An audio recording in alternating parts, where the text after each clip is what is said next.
Good evening, everyone. This is Camille Casaretti. You are attending the CEC 15 business meeting. It is October 11th, 2022, and I will hand the floor over to our secretary, Antonia Ferraro, to call the roll. Antonia. Good evening, everybody.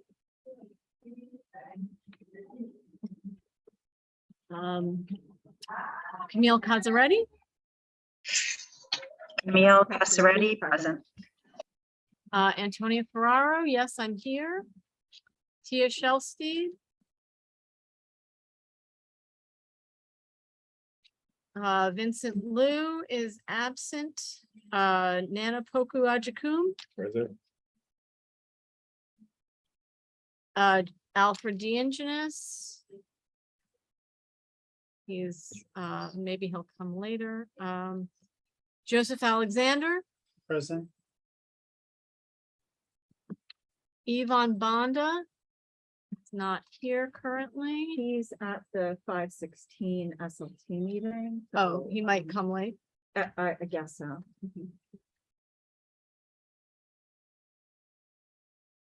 Okay. Nancy Randall. Present. Vanessa Gonzalez Uoka.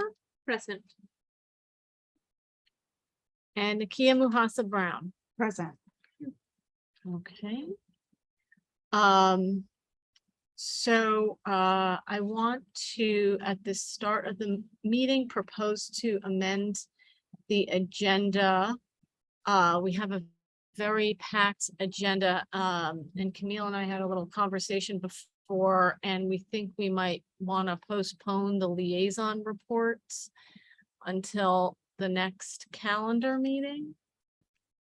One of the other changes that was made is Camille's requesting that we vote on the resolution about the participation on the unionization of AAs, because it impacts the budget conversation that we're going to have later in the meeting.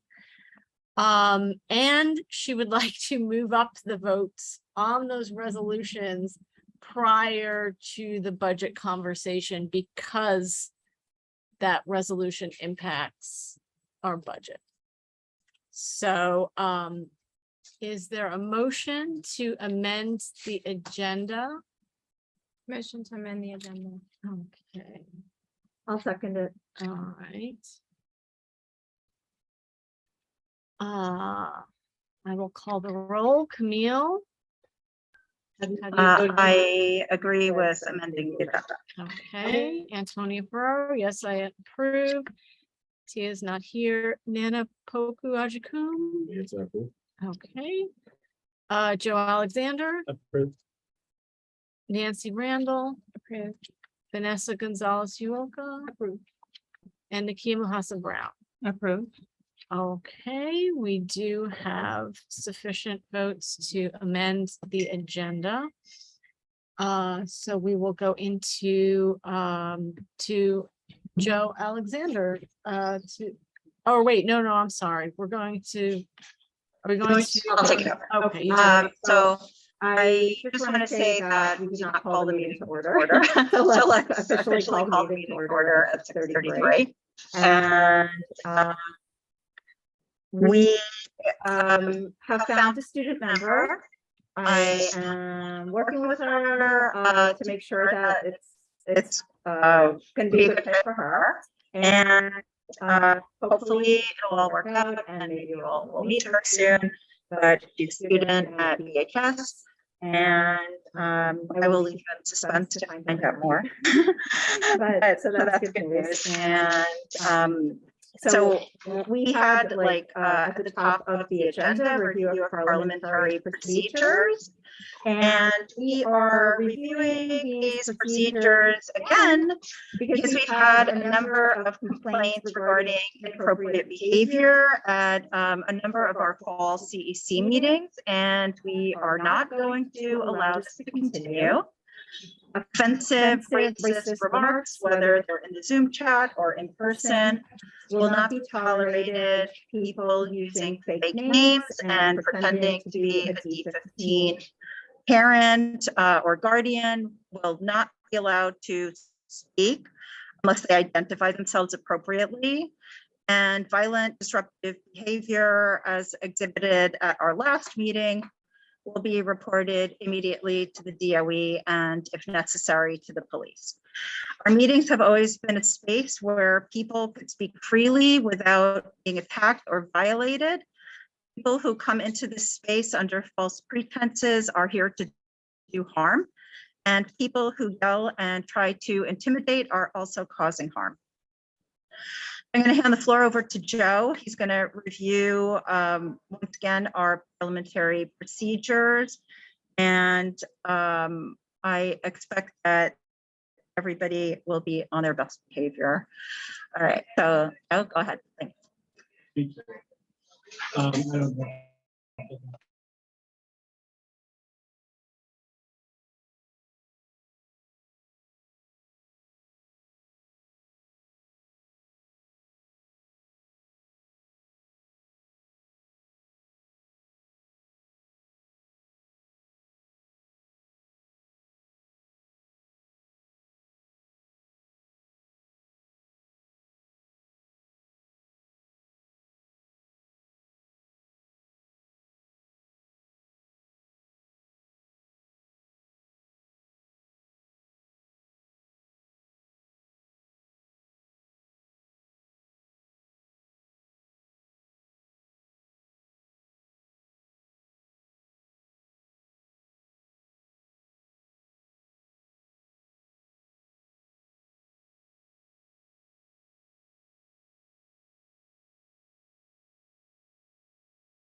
All right.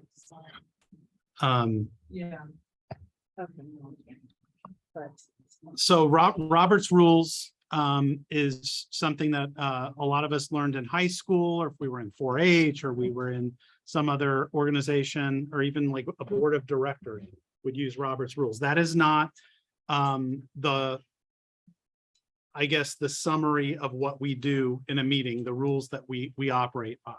We use Robert's rules to fall back on, but we're also guided by our own policy that we write as a district. We're guided by DOE policy, by state law, and by city ordinance. So there are many factors that we have to take into consideration. But the way our meetings primarily are guided time frame wise is by the agenda. And we lay that out at the beginning of each meeting, that, you know, we will not have public comment, or we will have public comment and here are the parameters to that public comment. And in the last meeting that Camille was discussing, many of those parameters were ignored, were argued against. We had people that were being menacing or intimidating at times. People refused to hear others speak, or tried to interrupt when others were speaking. So it was a breakdown of parliamentary procedures in the future. And we've seen that as we've gone to hybrid meetings, and chats are really becoming more inflammatory. We need to remember that we come here to exercise our free speech and democratic process, but free speech does not mean unaccountable speech. And the reason we have open meetings is because we are putting a face, we're coming and we're in person, identifying ourselves and saying things that I'm willing to be associated with my true self, with who I am. In a chat room where we've read racist language, hurtful things being said, very inflammatory things being said, I think it's been a lesson that we need to follow the guidelines, and there is no space for chats in the open meetings laws. We will be restricting chat usage going forward to comment period. And there won't be just an open chat throughout the course of a meeting. And that's all I have. Thank you very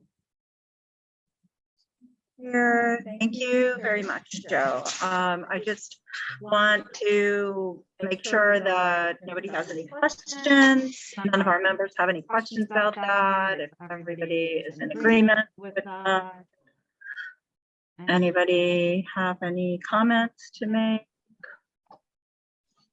Okay, with no comments, I'll assume that everybody is in agreement, and continue on in the meeting. I want to welcome Alfred Diangenis and Yvonne Banda, who just arrived. Thank you for being here.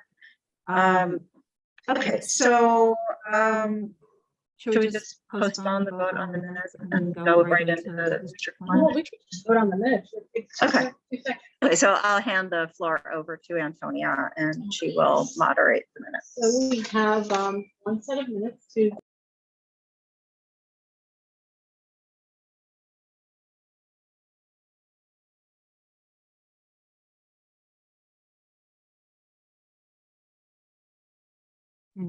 Somehow I got unmuted. Okay, somehow I got muted. Okay, sorry. So we have minutes from August 23rd. They should be in everybody's folder. I will just make a motion to approve the minutes. Okay, does anybody have any questions or anything? I don't have the minutes. I think they might be us. Are they, they're on the left side of the phone. They're. I think that's it. They're holding. No. This is correct. This is not correct. This is minutes. I'm sorry. Yeah. Okay, I have the minutes. Okay, so, does anyone object to approving the minutes?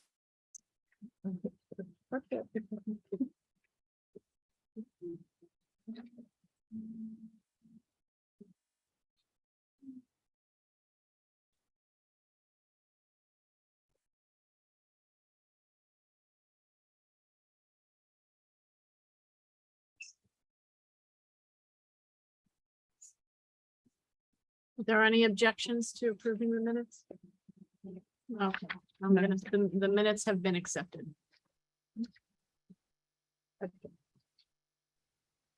So, you know what? Anybody have access to the chat? I mean, just for, Yes, we just like start dropping in the chat, like the next line of the agenda. So people just know. okay, all right. So now we're moving on to the district data consultation. Yes, we are moving on. Yes, We are moving on to number 4 on our agenda, district data consultation. And unfortunately, Maximilian is not able to be with us this evening, but we have Tori Fenton from the Office of District Planning, and Brian, I didn't get your last name. Smith, Smith? Brian Smith, data Data analyst. analyst. Yep, got that right. Here From the Office of District Planning, and they are going to talk to us about some happenings in the Sunset Park schools. So how do we do this? They have a PowerPoint, Right? and Shanice. Oh, share her okay, screen. Shanice is going to share Share the screen. screen. Um, We can,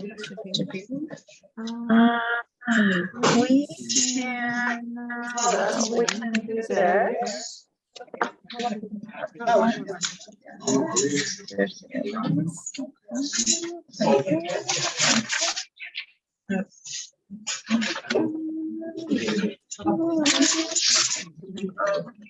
Oh, it's because we have some absent shows, right? Yeah, thank you.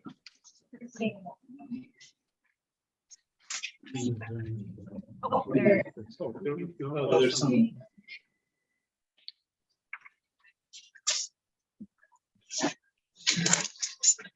Okay, so we just handed out the presentation document, and we have it on our screen. And now, Tori, try to speak in that microphone and let's see what happens. Okay. Hello. Can you hear me? Okay, okay, yeah, you're lighting up. That's enough. Okay, wonderful. Are we ready to get started? Okay, and we have about an hour. Sorry. Okay. Well, thank you everyone for having us. This is incredible to see you all in person and this hybrid meeting. I'll say I'm also getting back in the swing of facilitating in person. So as we flip through these pages together, just thank you in advance for your patience. Brian and I are here representing the Office of District Planning. So that is a centrally based DOE team. And tonight, you'll see if you go to slide number 3, we are planning to share some of our goals for tonight's meeting. We'll start by walking through this agenda together. We're going to give a brief overview of the work that our office does in partnership with you all. We'll spend a little bit of time talking about the mandated processes that our office oversees. And then we'll get into some of the data trends and highlights from the district data summary that we have shared with you all in soft copy. And then we want to spend a little bit of time talking about some of the new capacities that are planned to open, as Camille mentioned, in the Sunset Park part of the district. So if you turn to the next page, I don't want to spend too much time on the goals. I think they are self-evident as we go through this packet together. But I think you all received the 35-page data summary. I will say that in this deck, we have pulled out some of the key trends, but if you'd like to have a more in-depth conversation about other pieces of the data, just to be mindful of time, we may want to set that up as a separate call. Could we just pause in a minute because the audience is saying it's difficult to listen. There's an echo. Does everybody have their self muted? Yes.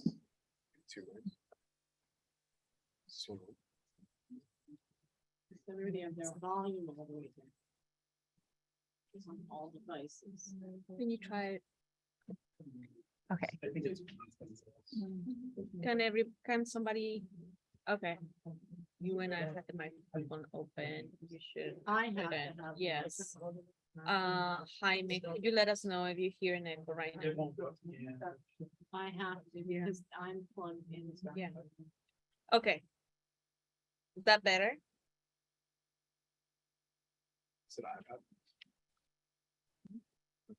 Okay, excellent. We're good to go.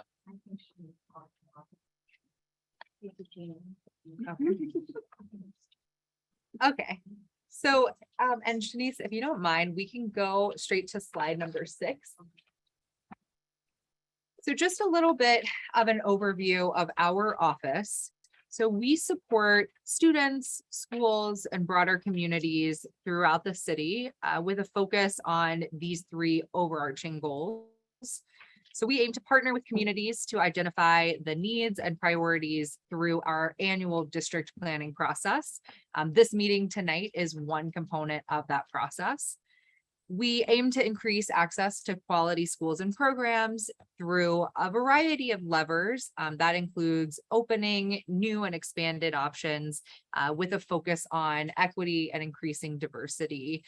We also partner directly with CECs when it comes to zoning or unzoning. And I think that many of you have had experience in collaboration with our office recently in that work. And we aim to improve learning conditions for students by thinking about buildings that may be overutilized and thinking about how to create sustainable school models. So those guide our work, but the way that we do our work is on slide number 7, you'll see those levers that we use to support those three goals. So we partner directly with school communities, with CECs, superintendents, and we'll be working closely with Superintendent Alvarez here in D15, as well as with other DOE offices to think about the levers we can use to meet those district needs and priorities. So those, as I mentioned, include the rezoning and unzoning. That, of course, goes to you all for a vote. But we also think about school mergers, school closures in some cases, the opening of new schools or the opening of new capacity. We also have some more targeted levers like grade expansions or truncations. And that means, if perhaps there's a K-8 school, a truncation of that school would be making it a K-5. And if you have a K-5 school that, let's say, were to become a K-8, a grade expansion would be in the opposite direction. Our office also facilitates resightings, so moving a school from one building to another. We also work with the charter office to think about charter school sightings, and we also partner with offices on programs. So they're thinking about ASD Nest or Horizon programs, for example, or early childhood programs. Our office collaborates with early childhood with special programming to think about where there may be space to add new programs to meet student needs. And please feel free to stop me as we go. I think a lot of this is familiar to many of you, but just as a refresh, and I'm a new face and Brian is a new face. So as I mentioned, we have an annual district planning process. This looks like a few different things, but it is kind of sequenced throughout the year. We start with an internal assessment that our office, Brian from the data and analytics side, and me from the planning side, we look at data from the past year, both enrollment and building utilization and space to identify some of the needs that a district may have. We do these data consultations where we share the district data summary with CECs and with superintendents, and we walk through that data together. And then if there are any potential school changes or scenarios that we are pursuing, we do go through a process of focused community engagement, and that feeds into the mandated processes that I mentioned before. So we have 2 slides on those. If you go to slide number 10, first we have Chancellor's Regulation A190. This is the legal process that governs any proposal that could result in a significant change in the way a school is utilized. So some of our levers are directly connected to the A190 process. So the grade expansion or truncation, co-locating a school with existing schools, reciting schools, merging them or closing them, those are all subject to the A190 process. And through that process, we're required to do a few things, including, posting a public educational impact statement that includes all of the details, convening a joint public hearing with the CEC and with the impacted school communities, publishing an analysis of any public comment that we've received, and then arranging for the panel for educational policy to vote on that proposal. So these are levers and proposals that are subject to A190, which is subject to a vote by the PEP. And then I'm sure as you're familiar, we also have a slide here on Chancellor's Regulation A185, which governs the process for rezoning or unzoning a district. And of course, that goes to you all for the CEC's vote. Before we dive into the data, again, please let me know if you have any questions about our office or about our process. Happy to answer. Sure. I just want to be mindful of the time, but because you're new, I thought it's important that we just sort of say this out loud. That recently, the last couple of months. Sorry, everyone, I forgot to unmute. I just wanted to. Once the microphone is. You're talking into that, or not your computer's mic. But then I would be you. You need to mute yourself. I'm muted. So Camille Casarelli is speaking right now. Okay, so recently we found a loophole in the law that allows charter schools to request space in a newly constructed school building and basically bypass the public hearing with the affected school communities. And so we've written a resolution that was passed. We've shared it with the DOE. We've shared it with the Assembly and Senate and have asked for a change to be made to the law, to the New York State education law, and the charter law. So basically saying that CECs and school communities should be advised and notified, and there should be a joint public hearing for any charter school requests to co-locate in a newly constructed school building.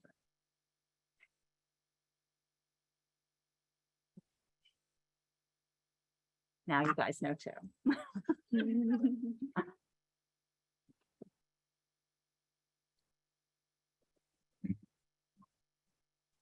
Thank you.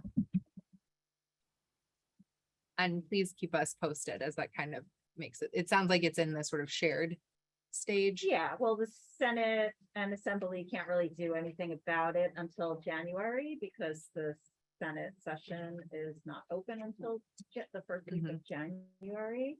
But I feel confident that we've been pretty loud and clear with our request, which was made earlier in the spring before the Senate and Assembly session closed.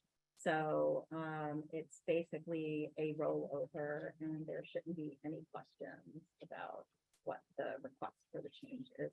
Quite clear. Okay. Thank you.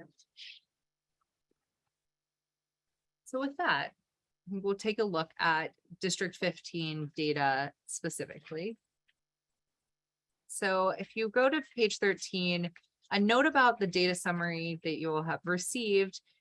So this is a tool where we try to compile all of the data kind of relevant for this upcoming planning cycle in the district. So it includes all of the items that you'll see here. And like I said, it's about 35 pages if you haven't had a chance to review it yet.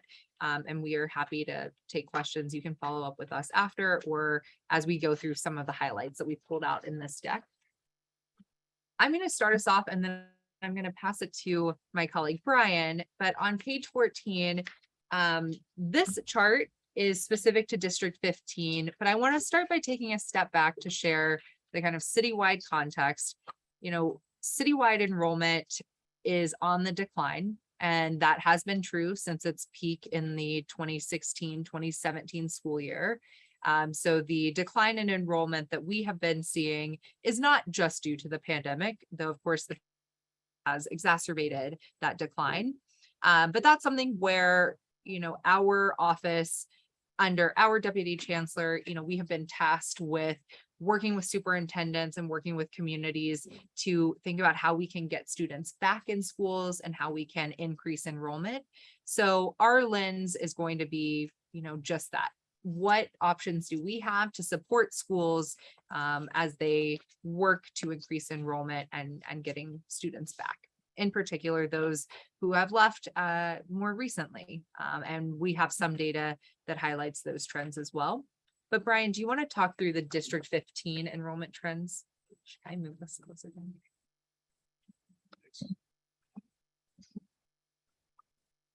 So much like the rest of the city, we've experienced enrollment decline. District 15 is no different. We've seen a decrease of about 10% total enrollment, highlighted at the K-5 range for about 16.7%. And yeah. And this, you'll see in this table, the top is, these are total numbers. So just to unpack it a little bit, on the far right, we have the total change over time over the past 2 years. And then on the far right column over the past 5 years. And the total decline is about 10% over both those time periods. But if you look above, you'll see for K-5, for example, the 2-year rate of change is a decline of about 14% of students. And over 5 years, it's almost 17%. The chart at the bottom is showing the change in enrollment at the entry level grades. So we thought it might be interesting to think, well, what about the kindergarten cohorts? How has that number changed over time? And you'll see there that, for example, kindergarten has been on sort of a steady decline around 15%. And for 6th grade, you know, it seems like perhaps over the past 2 years, there's been a greater rate of decline than over the 5-year timeframe. You said you're working with the Deputy Chancellor's office to see how to bring back students to public schools. Are they, do you know where they've gone? Are they in charter schools? Are they in private schools? Have they left the city? Have they left the state? So in 2 slides, we're going to talk about Okay. discharge Great data. Which is question. new. So, Wonderful. okay. On slide 15, this slide is on district retention. This piece is taken directly, as the last one was, from the data summary. We have it broken down in 2 levels. The left bar graph is K-5 and the right is 6 to 8. If you see that bottom shaded region in dark blue, that represents students that are staying in district schools within District 15. The lighter blue bar above that is students that are staying in district schools but going outside the district. And the top portion, the lightest, is charter schools, but keep in mind that that is charter schools both in and outside of the district. As you can see in the K-5 level, we have a relatively high retention rate. 86% stay within the district and only 7% go to charters. That number drops a little bit in the 6 to 8, but it's still relatively strong with 65% of 6 to 8 age students staying in the district and 11% going to charters, which is slightly greater than K-5, but still not. But is this, for what period of time is this for? This is current. This is 21-22. Okay, right. And then do you have a percent change over time for us? We do on the district data summary. We didn't pick that one out here, but that is on the district data summary as well. That shows similar data, but across, I think, a 3-year period. And we can go back even further, but for the district data summary, I think it's 3 years we have on there. But we can get you more. I just want to know, you mentioned that there were reasons before the pandemic for which people have moved from district schools outside of the system.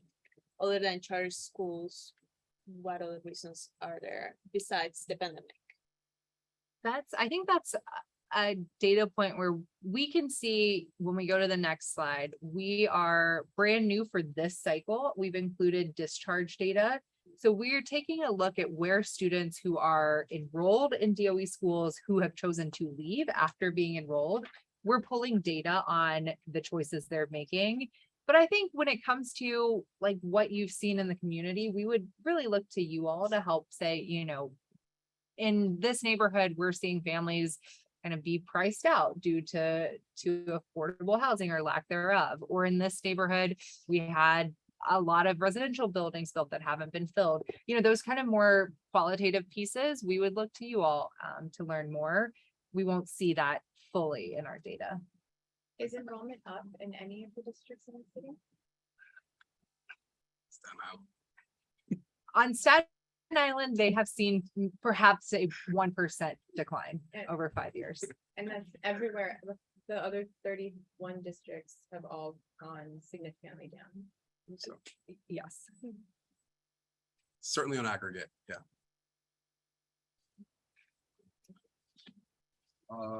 Okay, so speaking of which, discharge data on slide 16. This is a new section. I thought it was pretty interesting. Can I ask one question? You can see on the chart on page 14, right, 2016 to 17, you have numbers that are increasing to 2018, 2019. And then between 19 and 20, that's when we start seeing the decline, correct? For this, yes. Or when you say Yeah, for this, for this as in District 15. So okay, Tori was speaking of the peak of enrollment as a citywide, on a citywide level, peaked in 2017 with a little bit over 1 million students. And we've been seeing a decline since then. and then sits then, Yeah, but Right. this district specific, yeah, it looks like you guys might have peaked in 2019. right? So it's not exactly like every district's not Right. the same exact trajectory, but on aggregate as a total enrollment, we the DOE peaked Does- in. Do we have any idea why, like we peaked in 2019 and all of a sudden there's an exodus out of the schools? I think that's something that in particular, this administration is trying to assess. I think for District 15 specifically, as I was mentioning, I think we're really interested if you all have seen any trends, if you all have any noticings that, may be driving that change. But I think there's some that we can extrapolate from the data that we have on discharges specifically, because that means they were here and then they have left. But I mean, as we get into 1920, these are each pulled from audited register of that given year. And so this 1920 total enrollment would have been before the pandemic. So Yes, speaking of my two daughters, Mhm. I have one that's in 58. Her friends are leaving the city. Mm. So she's had four or five friends within the last year leave the city. Then my other daughter in MS 88, she's had 4 or 5 friends leave for charter schools. So yeah, if yeah, you- we're gonna, Yeah, why don't we turn back to slide 16? So you can see those numbers interacting in real life. But if you've heard other things or other kind of concerns that families have or that you all have, we're happy to take those back. Can I just, looking at 2019, 2020, 2020 was when COVID started. Right. So 2019, 2020, like 2017, 18, 2018, 2019, 2019, 2020, if you look at the total numbers, those are 34,700 through 35,232, right? So it's consistent. Then a 3.9% drop came that following year. I mean, that's COVID Mhm. right there. for this district specifically, Yeah. could possibly be. I mean, Yeah. it's very likely that would be due to COVID. Certainly played a factor, right? And we have, so on page 16, we go back to 2018-19 with the discharges. So what won't be captured in the discharge data are families who have never been enrolled and they said, maybe this was going to be the year that I was going to enroll in a district school and I'm not. Those are not included in this data. But anyone who I think perhaps like your daughter's friends, if they were enrolled in a District 15 school, they are captured in this data. And I think, Brian, if I may say, you can see on page 16, there is a huge increase, and that's relative because this total number is still, only about 1,500 students overall. But this dark purple line at the top of the discharges by type chart, those are students who are leaving New York City. And you'll see that is almost negligible from 18-19 to the 19-20 school year. And then presumably with the pandemic beginning in 2020, that number increased. So the district was seeing, let's say 1,000 students year over year were leaving the city. And that number went up to about 1,500 for the past 2 years. And I also noticed on slide 14, we discussed the district and charter population and percent of change. But we lumped it's the only slide I think where we lump those two together. Yeah. It seems like it'd be important to know the individual. Like, yeah, knowing like how many charter if we're down 26%, is it because we're 30% down and charter schools grew by 4? I don't think that's the case, but Yeah. they'll. That's a great point. And I think I think we may have that in the data summary already was gonna broken say, out Yeah. to see the change over time separating district schools and charters. I have maybe 3 copies of that in hard copies with me now, if that would be helpful. But we can also circle back with you, or we can pull out those trends so you can see them separately. I was gonna say, as far as discharge data, this won't exactly speak to your question because, but of the students that are being discharged, you can see that that line for charter schools has decreased. So students are not in District 15 are not leaving to go to charter schools. That's not to say that, students are, coming from elsewhere and going to charter schools. But students are not leaving in droves, basically, from 15 to charter schools, whether that's in and out of 15. But they're all leaving the city. And in this table, so the dark purple, that's out of New York City, the gray line, which is the second line in the chart, those are to non-public schools, to private schools in New York City. There also had an uptick, presumably from the pandemic between 2020 and 2021. How do our numbers K5, K through 5 compares to 16.7% from District 15 to citywide? For those 5 years. How does District 15 K-5 enrollment compare to citywide K-5 enrollment? We will have to pull that and get back to you. Be apparent on this, on the data. So we might be able to compare that. It might be because like we have the citywide curve. I'm sorry. We might have that on the data summary, I believe. Like you'd be able to at least look at citywide enrollment and then compare it. If you're just wanting to compare your district's enrollment to citywide, or are you asking your district's enrollment compared to other districts in the city? Well, here's the whole thing, right? Right around that time, we had something, I don't want to say unusual, but we did have a change in zoning, right? We Mhm. zoned our K through 5 schools differently. Mhm. I'm wondering if that had any effect on top of the COVID. I agree, COVID definitely had an effect.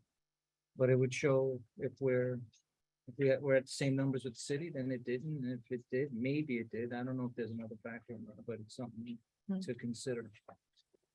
And I'm wondering if that had a change in anything. I mean, to me, pre-K is probably the best thing that happened in the city in the last, 10 years. And here we are having a 26% decrease, and it's kind of crazy.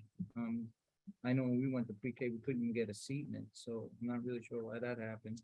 Well, and that, I can't speak to the specifics, but the city saw the greatest enrollment decline at the younger grades, meaning Mhm. 3K and pre-K. Mhm. So I think that trend is probably close to on par with the city. But for K-5, we'll look into that and get back to you. Does anything else stand out to you all from the data so far? And thank you, you're helping us. These decks, are iterative, and so it's helpful to hear your questions and also think about how we can get you what you need.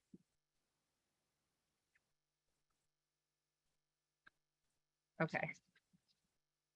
So Brian, do you want to mention the District 75 seat need? And that's on slide 17. So here we have, this is also taken from the data summary. We have District 75 seat need and capacity across ES, MS, and high school levels in District 15. Here we only have a deficit at the ES level, and it's 94 seats. And so this 94 seat need that we're seeing for District 75 elementary school seats, that 94, it actually doesn't take into account the seats that are going to be available kind of at PS 958 at the new school for inclusion.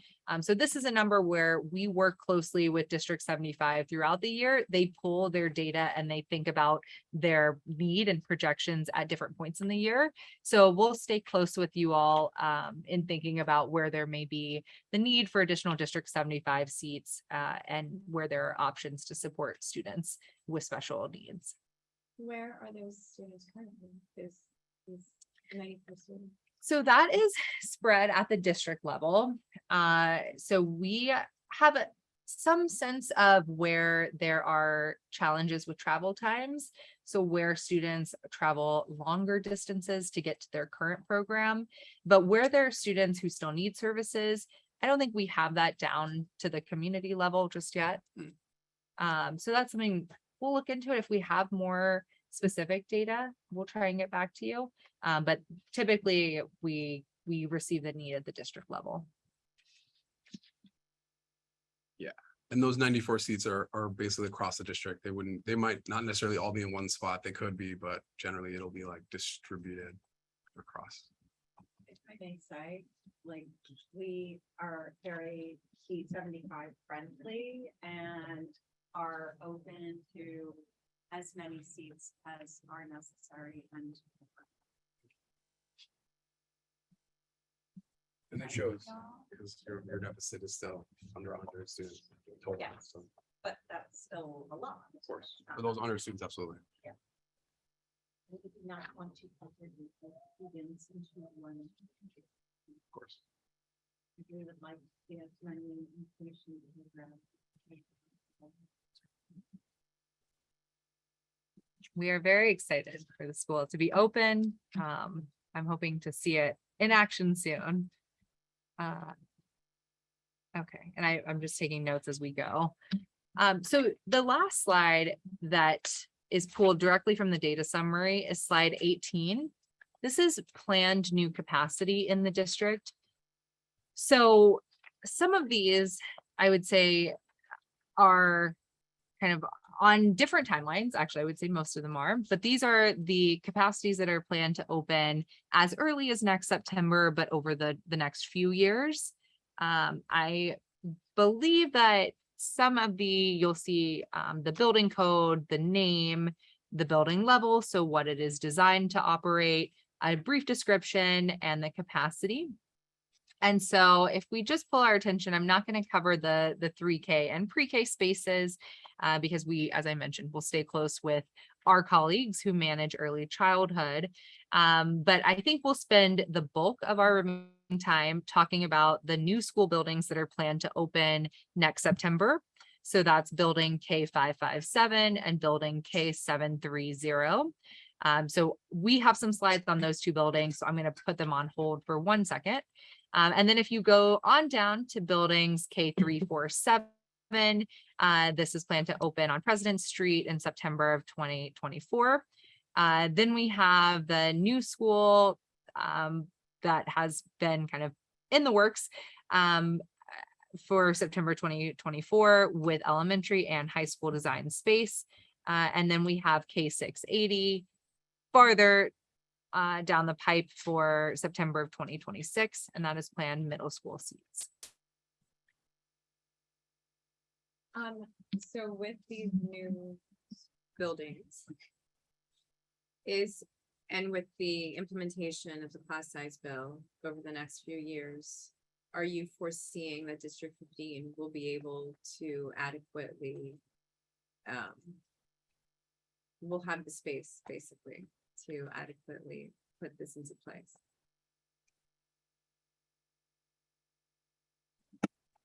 Very dramatic. Thank you for that question. Our office is thinking a lot about the class size bill.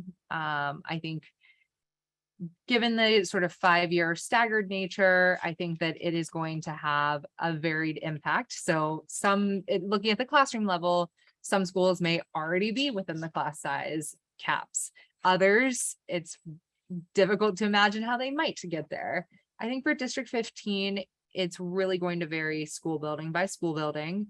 So I think we'll have more to come. Nothing clear as of right now for how we are going to get there. But we'll be working really closely with schools to think about what levers we may need to use in order to get them under the class size caps. For the new capacities, we will certainly be taking the class size bill into consideration as we plan for them. So whereas we may have in the past been able to plan for, let's say, 2 sections, now we would be thinking about 3 because we will think about the enrollment caps differently. So just to clarify the points, so when you say total seats, so is that a total seat at the entry level? Right, or is that a capacity for the school? That is the total capacity as planned by the school construction authority for that entire physical space. So for building K557, for example, its planned capacity is 332 seats total. That's about a 2-section a grade elementary school. And then how do you stagger because at the entry level moves up, right? Yeah, so when we think, so there are a few different ways depending on what we are planning for a building to think about the entry grades. But if we were opening a new school, we would plan for them to open with 2 sections of kindergarten and not fill up the space in year 1 just because we have it. That way that cohort is moving through with the appropriate class sizes. So you'll notice these vary in size, but if you have other questions about the longer runway buildings, let me know. But I have a couple slides specific to those 2 buildings that are planned for next September.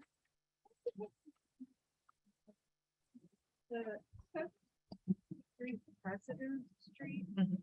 I think that when that first was proposed to us, it was proposed as a middle school. I think that may be true. I will look into it. They are designing the classrooms as elementary, which can mean technically they have more classrooms with bathrooms, or may have implications about if there's a science kind of science demo space. Let me follow up on this building specifically. Okay, thank you. I wonder how you choose the building numbers, because I noticed that you've got a K447 and we've already got an MS47. I mean, I know the building number can vary from the actual like school number, but sometimes that's a little confusing to have the same. I don't know how you run through these numbers. I think it's the SCA. Yeah. SCA. I think it's- Well, we've already got an MS447, so I don't know if you want to rethink that. I wish we could. It would make it easier for me. For sure. Okay, wait, I will take. Thank you. That is a 447 needs their own.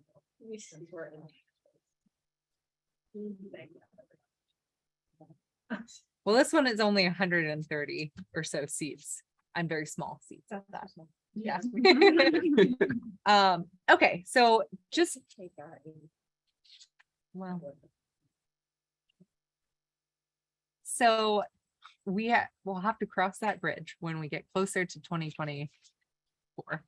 But for 2023, on slide 20, just wanted to share an update with you all on where we are with engagement, since these buildings, they will be opening next September. And they've been in the works for a while, so I think they're probably familiar to many of you. You know, predating my time with Office of District Planning, I think with the former superintendent, as buildings take years and years and years to be constructed, it's my understanding that potential planning for these buildings has involved split siding for both of them. So for building 557, one potential plan would be to put some of the grades of PS 516 into the new building and to keep some of the grades of 516 in their current building. Those buildings are right across the street from each other. Yvonne and Brian and I were just there. And then for building K730, the plan would be to potentially to split some of their grades into the new building and keep some of their grades in their current building. So we are planning kind of in short order with the principals of both schools, just to meet with their communities, to have an initial conversation to understand what their school communities have heard about these new buildings, any ideas that they may have. And I think you can imagine some of them are like, well, we've heard the plan is always to just split our schools. Some grades are going to be over there. But something we're thinking about is how, just to make sure we're hearing from all of the voices to understand how best to utilize space across these two buildings that will be opening in September. I want to give one plug for the Sunset Park Participatory Action Research Team. So you all, I think you mentioned before that you have had a rezoning in the past with a different part of the district where I think Nancy, you were on that PAR team, but we have an ongoing PAR team that is currently focused on Sunset Park with families. I think there are about 17 members representing many of the schools in the Sunset Park community. And so they have been kind of over recent months thinking and engaging on key needs and priorities among Sunset Park community members and school communities. And so we are working closely with them to think about if there are opportunities in these new buildings to meet the needs of the community, if we can align those goals and plan for them from the kind of opening of the buildings themselves. So from our SLT meetings where we had 516 today, we are meeting with 896 on Thursday. We are then aiming to have some broader community conversations with both of those school communities and planning for these buildings likely to go through the A190 process that I mentioned before. We have specs on both of those buildings as well. So slides 21 and 22. 21 is building K730. The one that I mentioned, has been in conversation to serve the upper grades of PS 896. And then we have building K557, which is sort of in conversation to serve the lower grades of PS 516. Do you all have any kind of initial reactions? And thank you, Yvonne, for joining 516 today. So we would basically be voting in the spring on whether or not these two school buildings became sort of like pre-K to 2, 3 to 5. Is that kind of idea? So, or are you open to other options? So I think that, nothing has been decided just yet for these buildings. I think if we are pursuing a split siting, moving some of the grades of each into the new building, that would go to the PEP for a vote. I think that there is certainly a reality where perhaps these happen on different timelines. If we are engaging communities and if we have come up with the best use of the space and we are able to, for PS 896, for example, if we're able to move forward more quickly, we could have that kind of go before the PEP as early as this winter.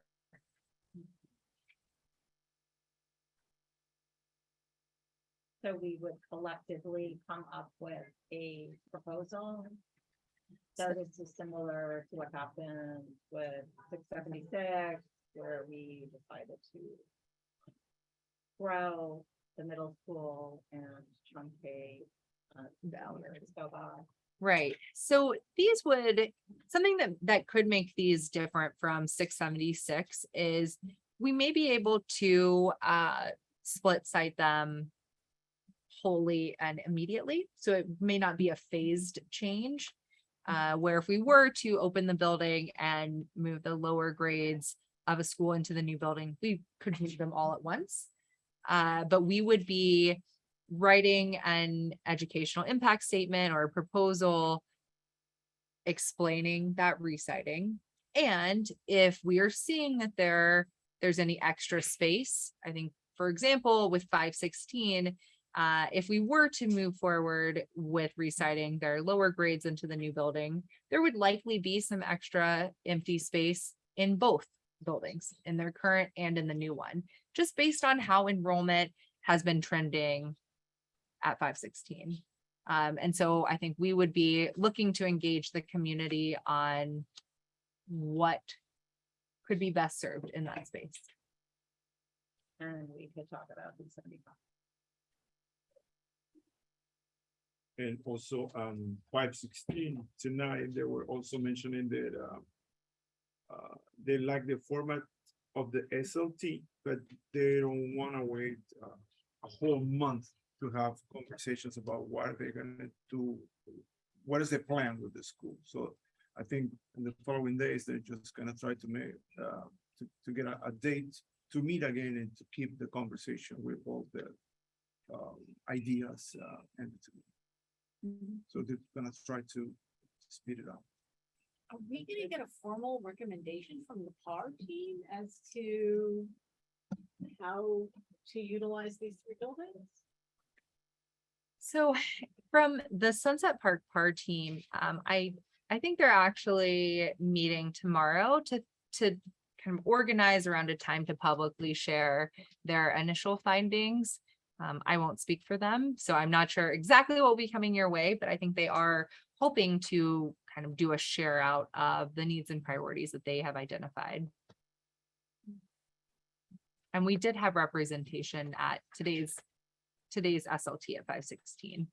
Some members of PAR who are 516 families were able to join.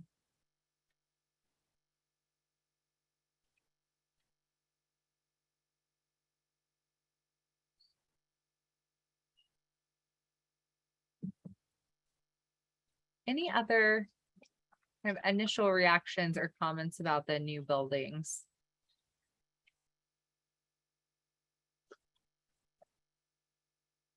Families really want a playground.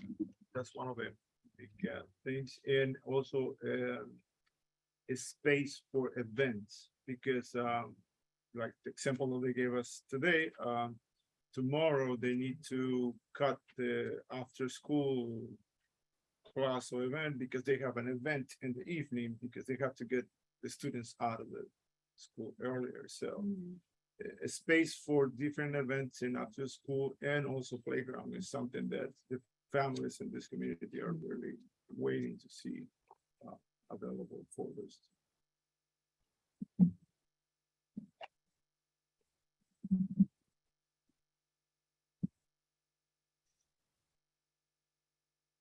So that is the end of the information we wanted to share with you all.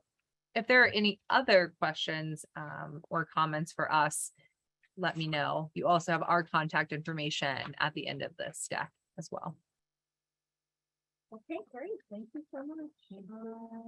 So now not next week, but the week after, when we see you all, like what should we expect for that presentation? And then I'm supposed to be sending you some information as well. Just of some thoughts that we have collectively. For when? October 25th. Are we on the agenda for October 25th? Yeah, because we were doing like this conversation about Yeah. Sunset Park today, and then we were gonna do the bigger conversation at the calendar meeting. So that's gonna be at PS 24. So I think for that meeting, we will probably, for the full calendar meeting, share a similar level of data.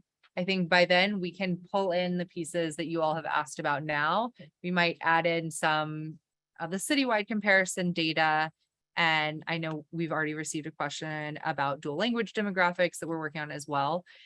So we can pull in some of the pieces that we're missing from tonight. And perhaps abbreviate it or based on time? Do you remember how much time? I don't think that agenda's been written up yet, but, I just feel like since that meeting is in Sunset Park and it's going to be about these 3 schools, we really need to focus on those 3 schools and get the feedback from the public about how they want to utilize those buildings. Yeah, I mean, there's multiple things going on at the same time. Right. Like we have to have the annual district data presentation, which Right. is what that other document is. Oh, Which is what that meeting. Oh, would this be. is just the consultation. This is just about Okay. Sunset Park in general, like Okay. to open a conversation, and then we'll be having more conversations about Sunset Park. Okay. But what was scheduled for the calendar meeting is the annual district planning Okay. presentation. And would you like to go through the full summary? Yeah, I think so. Okay. Good times. Okay, and so we'll probably, why don't Max and I will be in touch on the sort of more nitty gritty agenda plan for that. Because I think I hear you with it being at Sunset Park. I think it would be great for us to have an update and some dialogue about the new buildings. And if we're going through the full data summary, I just want to be mindful of Yeah. your time as well. Yeah, so I had discussed with Max the idea of having this conversation at Yeah. PS24, but I think that like when we were talking about that, maybe he wasn't quite ready to engage the SLTs, and so Right. maybe things are moving a little faster now, I don't know. But yeah, we had that conversation. But then it just didn't out that one. Okay. I mean, we'll be having more meetings in Sunset Park. And the Chancellor's Town Hall is the day after, also at MS 88. So if anybody wanted to, be at the town hall and talk about Sunset Park, that would be a good opportunity as well.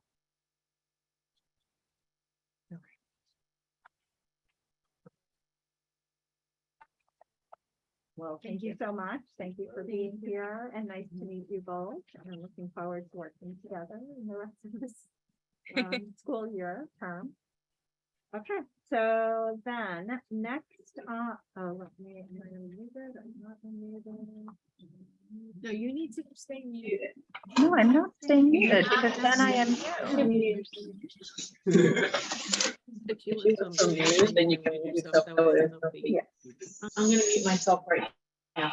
The microphone is attached to my computer. Therefore, everybody who talks into that microphone is through my computer. And they need to mute themselves or we'll get feedback. Members of the public, are you able to hear me? Now, Okay, great. Yeah. So, Thank you, Rayhan. Yes. thank you, Rex. All right, So we're gonna move on to the next item on the agenda, which is district updates, and I will give that report. So last week we had a really well-attended meeting with Brooklyn North CECs. We had a town hall. You're hearing me twice. Are you muted? Volume is all the way down. And you're muted, correct? I am now muted. Well, you are not. No, Camille is. Okay. Now it's showing your face. It has to show it, like. I feel like, just, yeah, everyone can hear you. We'll talk about this later. I am unmuting. Now don't say a word.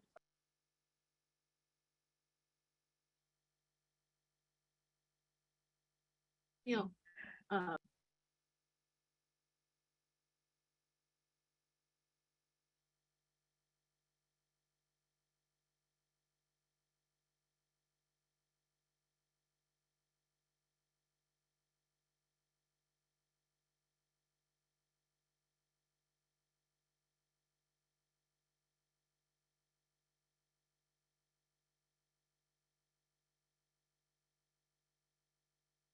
but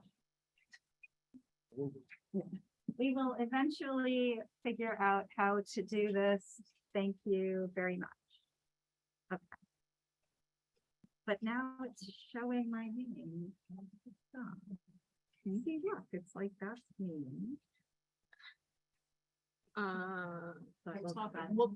we'll talk about this later. Members of the public, bear with me, please.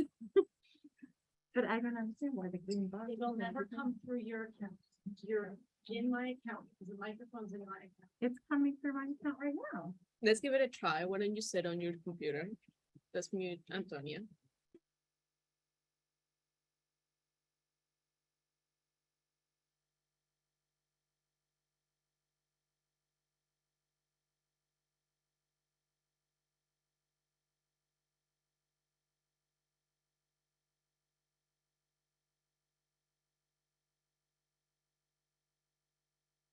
I don't. You might not have one of these. Even if it's not Nope, I plugged don't in have right now. Right now, you're Okay, hi, everybody. Thank you so much for this brief delay. As I was saying, we had a really fantastic, well-attended town hall session with Brooklyn North CECs and the Public Advocate on NYCHA living conditions. So lots of people were in attendance.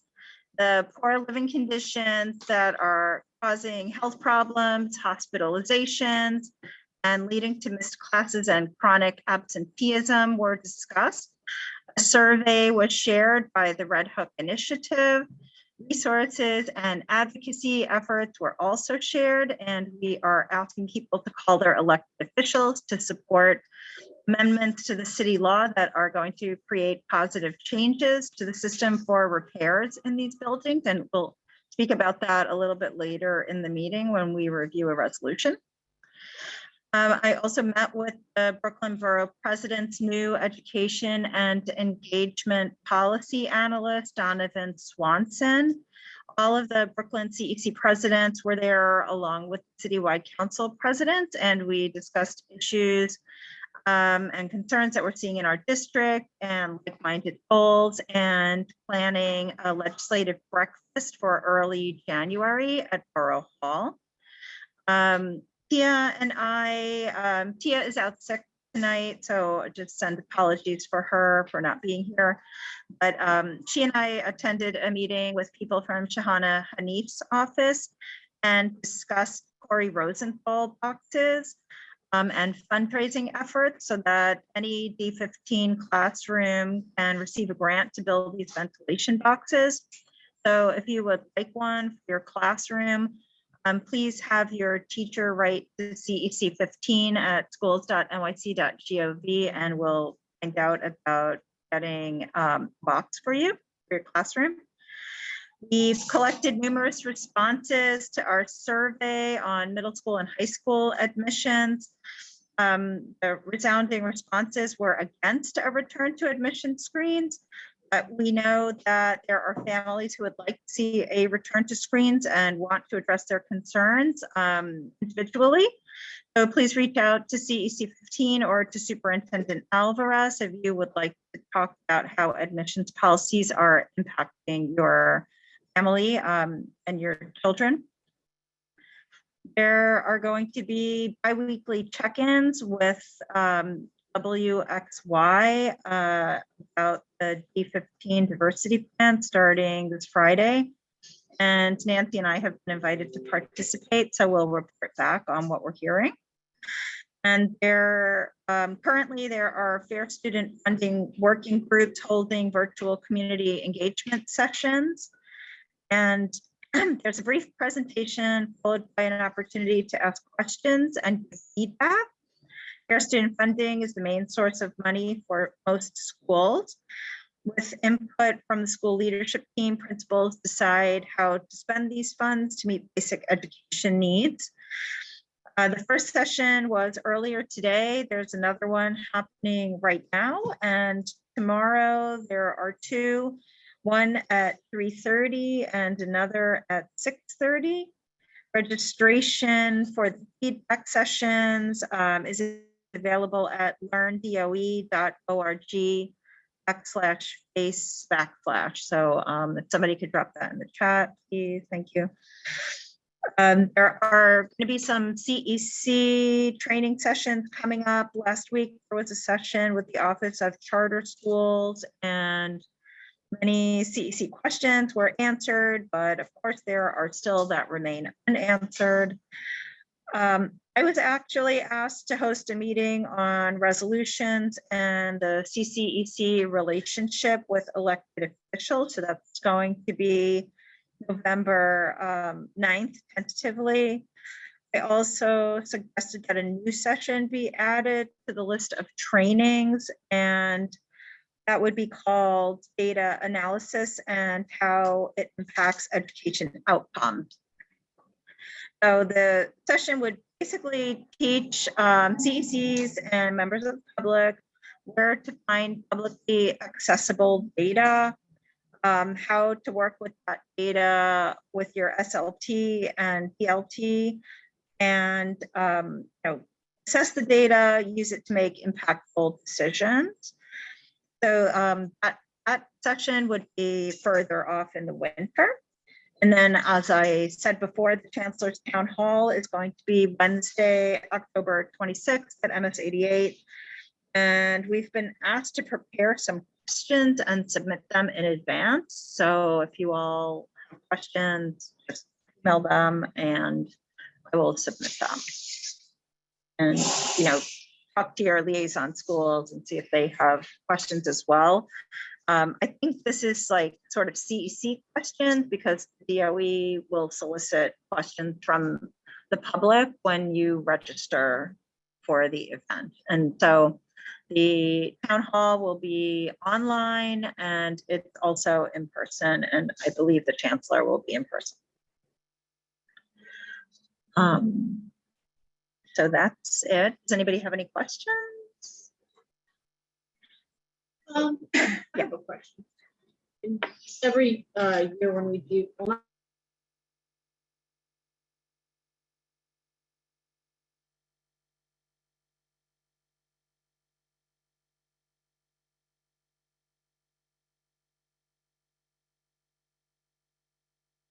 Sure, we can do that. Yeah, I was still waiting for them to give us a final confirmation and the flyer. Although I believe that the link is posted on Learn DOE. So I'm going with the meeting is official and we can send out the survey, I guess, tomorrow.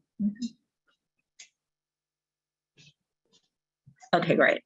So we voted earlier in the meeting to bump school liaison reports to our next meeting.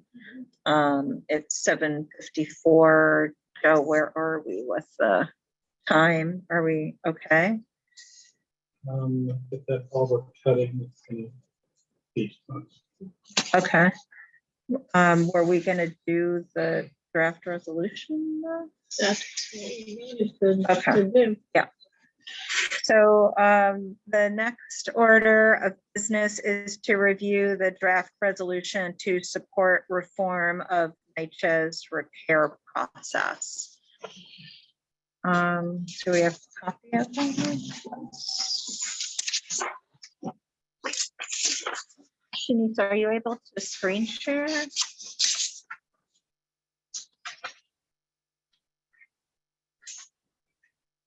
Oh, and Jane Duong from Senator Goodnardis's office dropped her information in the chat. And which presentation are you looking for, Jane?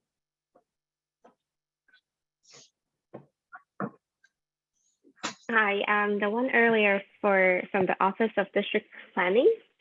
Waiting for Shanice to share the NYCHA resolution.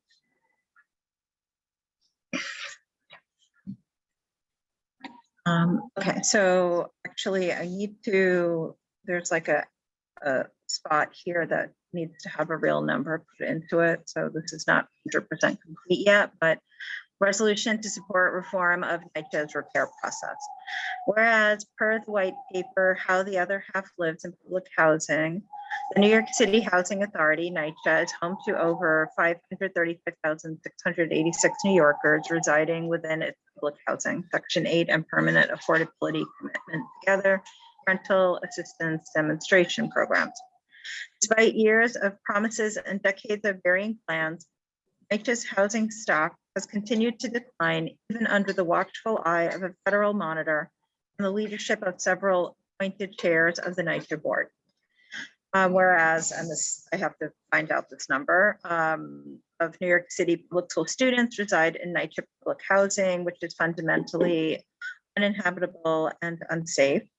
Whereas many New York City public school students who live in NYCHA residences are bathed in bathrooms filled with black mold, which exacerbates already high instances of asthma in low-income communities of color. Whereas many New York City public school students live with clogged ventilation, peeling paint, and rodents, which can be found throughout apartments and contribute to poor health outcomes, such as respiratory issues, cognitive delays, and various illnesses. Whereas these health issues will lead to chronic absenteeism from school. Whereas the New York City public school parents are often forced to feed their children without access to gas, often for months at a time. Whereas New York City public school families are forced to live with cracked and broken windows during brutal winter months, resorting to huddling together without heat or hot water, and using potentially dangerous space heaters. Whereas children cannot learn in school when they are impacted by extraordinary circumstances like these at home. Whereas children and families that suffer in unsanitary and unhealthy conditions will inevitably miss days, weeks, and in some cases months of class time and work days, widening achievement gaps and creating the conditions for school push out for our children and employment for their parents. Wait, what? Something sound wrong there.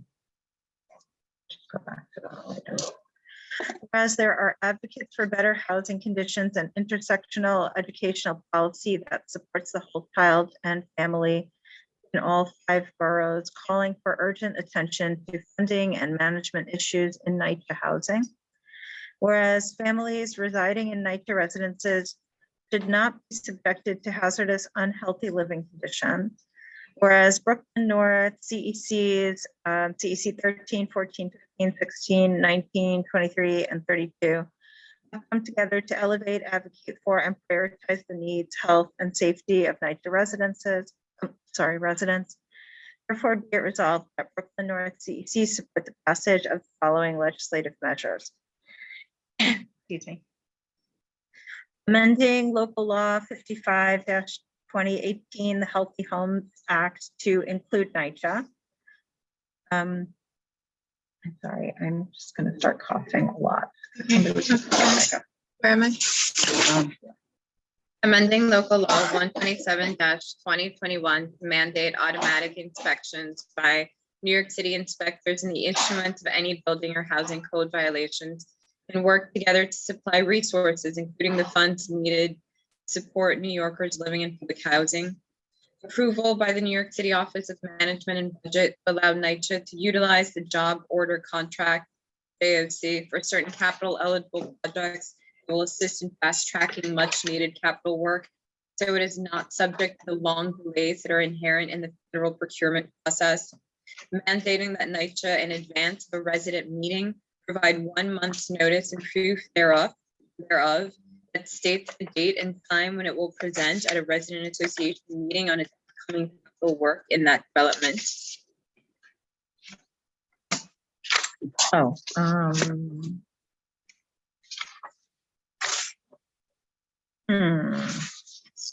Shanice, is there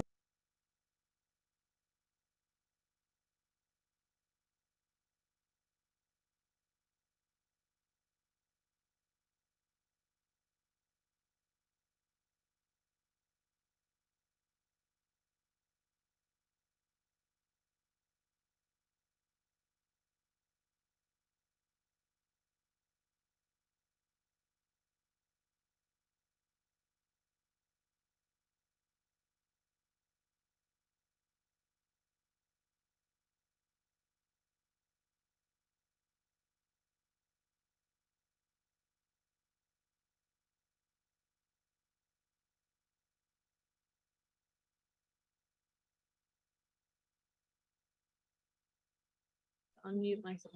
There you go. You're live. Public comment? Yeah, we didn't have a public comment disclaimer.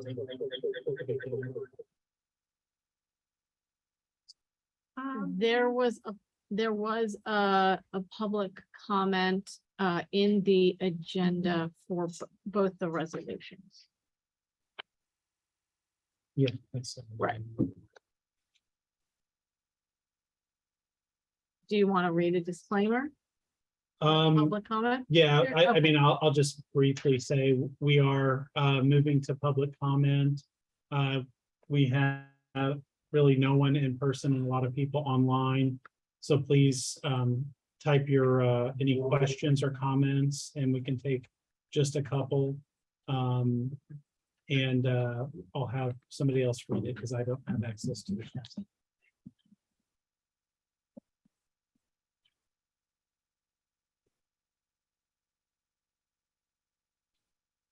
Nobody is writing in the chat. So far. Okay, and since no one is raising their hand or You want to check the interpretation line? I can't, I don't Okay. have that access to somebody else. I don't have the internet. Just ask them. Could we check the interpretation lines if there are any questions? Or comment. Okay.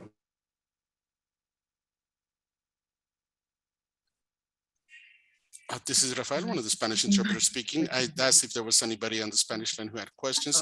I haven't received any We're all muted. feedback yet. Mm. If they do, I will raise my hand to let you know, You were not The here to- Spanish they line heard you was and- speaking. But I can't hear anybody. Can you just I- raise Oh, your Oh, Peter said volume? that there are no. There are no. There are no questions. There are no. Oh, Okay.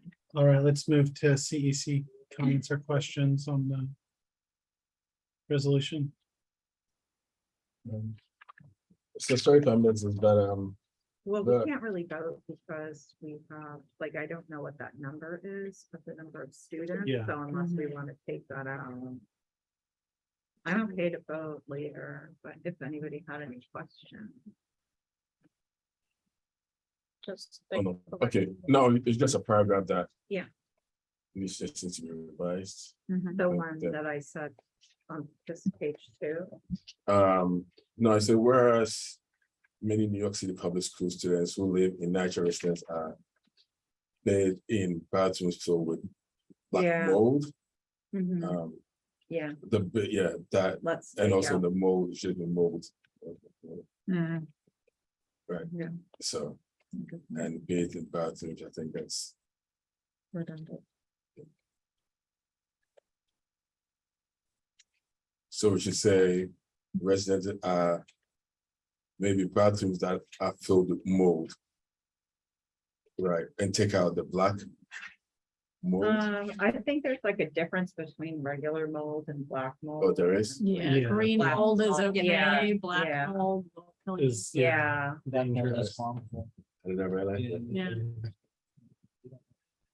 You make cheese out of green mold and blue mold, Yeah, but yeah. But the edible kind, the Black other. mold, like one, it's- they- gets in your lungs. Bad news. Interesting. Thank you. Okay, so I guess, all right. I mean, we could use the scientific name if If that makes it better. That makes it better because. Yeah, I'm not going to embarrass myself by trying to pronounce this, but there is one. I think we're Okay. good. Well, actually, maybe in parentheses. Okay, Yeah, let's yeah, do I it. think that's a good so that they idea. Okay, cool. Yeah. Yeah, because someone like we would not be Yep. scientific looking at it, Yep. just okay, comments. Okay. words, You want to, whatever. I'll show it. to- Oh, yeah. Okay, thank you. so much. Sure. Thank you. Oh, wow. Mhm, yeah. Thanks for filling that up. Yes, wow. I'm gonna go right back to my Latin class. Mhm.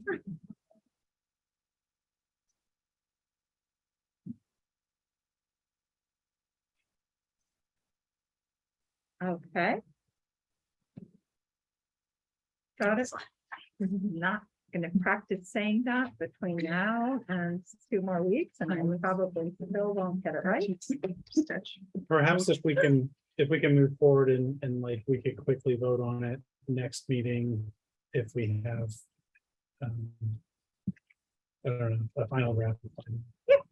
Yeah, you need to. Well, Max was gonna get me that number, and I was thinking we were gonna have it. Okay. so And that's just fine. fix that other weird. Yeah, yeah, I'll fix paragraph that that other made thing. no Yep, sense. yep. Thank you. Okay.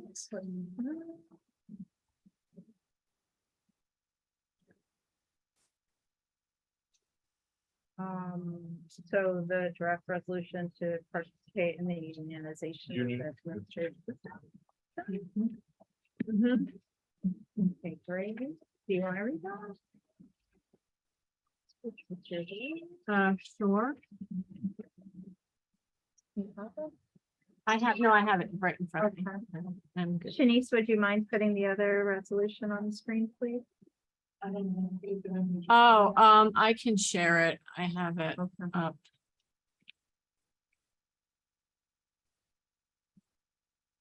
It's very short. Resolution to participate in the unionization of administrative assistants. Whereas the state education law, section 2590-C4 gives CEC 15 the authority to hire an administrative assistant pursuant to the policies of the Panel for Education Policy and the City of New York, whereas CEC 15 is responsible for hiring, supervision, evaluation, and termination of its administrative assistant.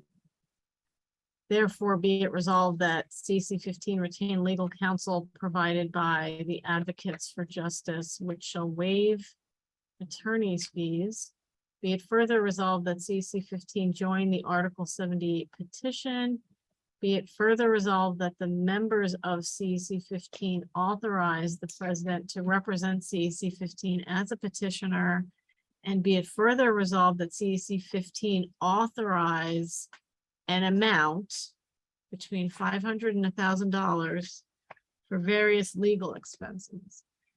I think that this whole resolution needs a bit more explanation. Okay, so I think we talked some about some of this at a previous meeting, but basically, the two of the administrative assistants went to the union, to DC 37, and asked if the administrative assistants could be part of the union. And this happened like a long time ago. It happened before COVID, 3 AAs ago, because it was when Francisca Andino was our administrative assistant. And then she left, and then we had Zeta, and then she left, and now we have, so this was a while ago that started. And the DOE has been in contract negotiations with DC 37 pretty much this whole time. And some of the CEC presidents were asked to be part of the consultation, but not in like a legal way at all. Just sort of like, oh, by the way, this is happening. And then they had like a couple of meetings, and then we never heard another word again. And so it's been like more than a year since that time. And we were thinking that it just fell apart. But now we found out that the DOE went ahead and is like almost at the final stage with the contract negotiations and basically left us out of the conversation. And so this is not an issue of being anti-union or anything like that at all. Like the AAs should have appropriate representation. But since we are their supervisor, hiring person, termination person, et cetera, it doesn't make any sense that we were not part of that conversation. So Advocates for Justice has agreed to represent CCEC presidents to halt the contract negotiations, because apparently the DOE told the court that they were the only body that was involved and did not bother to mention us at all, did not show them the part of the law that said that CECs were, the main supervisors. And so now that the judge has seen that, they are willing to backtrack a little bit. And because they're willing to backtrack a little bit, and we likely will have this opportunity to participate in the contract negotiations, that's what this resolution is about. And so someone needs to be there in the conversation to represent the CEC. It's not have to be the president, it could be anybody who's interested. But that was what was proposed by the lawyer, that it's the president. We can do whatever we want. And the money part of it, there's some filing fees. I think what she said was like the total amount would be around $500. So we don't have to do anywhere near 500 or whatever. Like it could be $50 from this CEC and $100 from that. So, but I did want to propose that we put $500 because once it goes into the budget, we might have other things that we need legal consult for. So, not a lot of money, but it might be worth just having there because the budget can not be changed after the beginning of March. Question? This is more of a question. Is there an Article 78 proceeding against DOE? And is that what they stepped back from, saying, now that you filed that, we're gonna negotiate with you? Yeah, we filed that.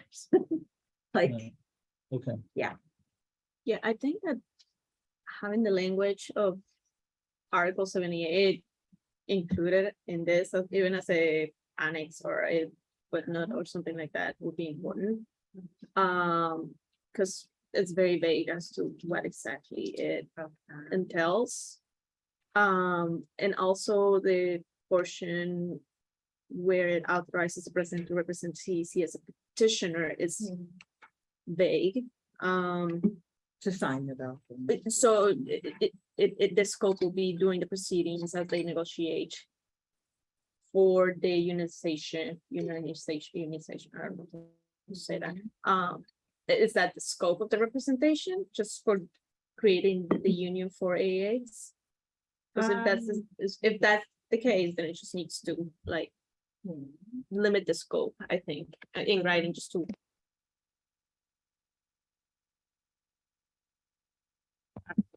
I think it's perfectly reasonable. And as for the amount, CEC 15 should definitely reach out to their own attorney and see, how much do we need to talk to you, just make sure that we understand what we're signing into ahead of time and go with that amount. So might be 100, might be 1,000, but we don't know. No, I mean, I was there when we had the conversation and she was saying it was not to be more than 500. Okay. Someone else drafted this and I don't know why they made that so big. Like for me, I don't think that's necessary. Like I definitely don't feel like we need to have anything more than 500 and it could even be less. I mean, I think that the idea behind it is commendable. I mean, I don't even feel like we need that but last we line. just need to, That's really, have more clear language overall. That's my. could we? Yeah, we were Right, given that's- this boilerplate resolution. And, My feeling on it, like without knowing all of the people behind that boilerplate resolution, is that pro-union statements are often used for anti-union purposes, and this feels like the bones are maybe more anti-union than they are pro-union. Yeah, great. My gut is saying that this is not necessarily Yeah. trying to get AAs into a union. Yeah.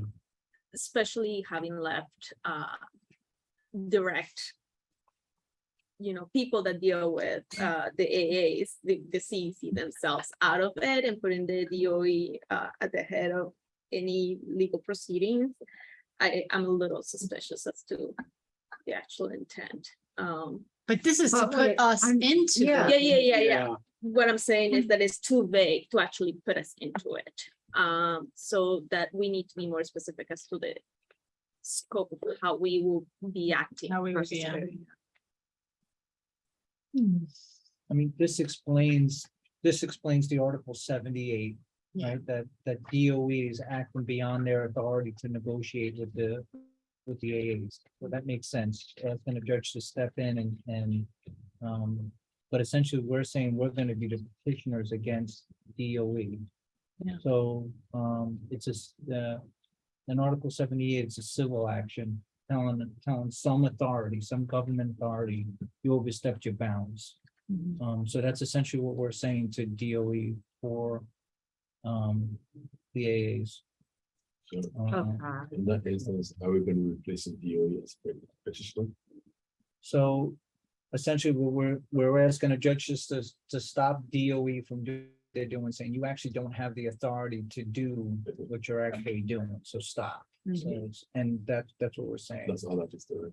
Yeah, when we see them, where I personally see it is we do it against judges. And they get, it's a matter where they actually get named in a civil lawsuit, so the judges hate it.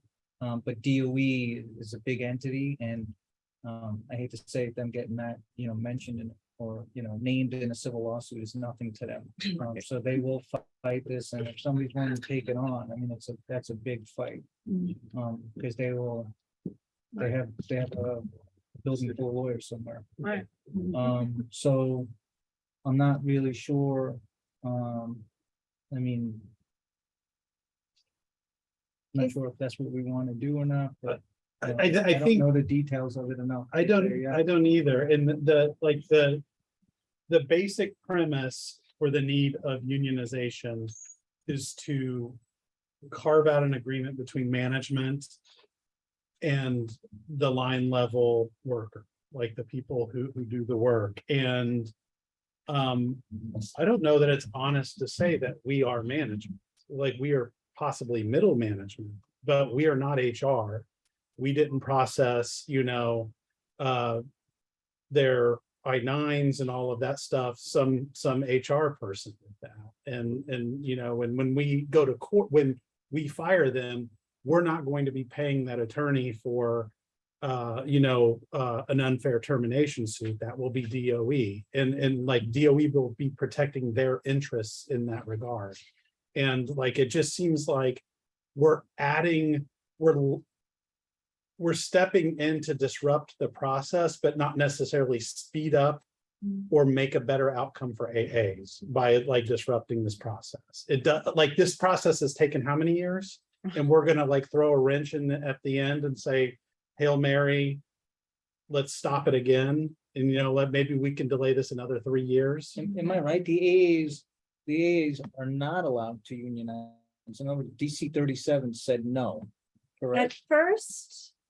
Because this is really a fight between DC 36, No, DC they're 37 negotiating. DC 37 is ready to take them.